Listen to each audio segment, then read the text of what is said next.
चुप रह पूजा बेटी, चुप रह नेहा बेटी हो, चुप रह नेहा बेटी हो।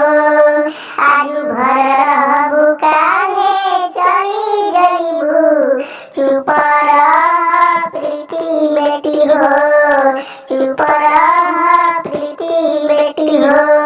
आला के हमारे चिड़ैया रहलू, पापा के दुलारी रहलू, पापा के दुलारी रहलू।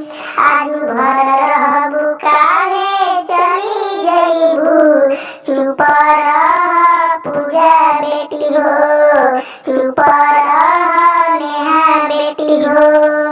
नैहर नगरिया तू सुना करबू, सबके रोइबू बेटी हो, सबके रोइबू बेटी हो।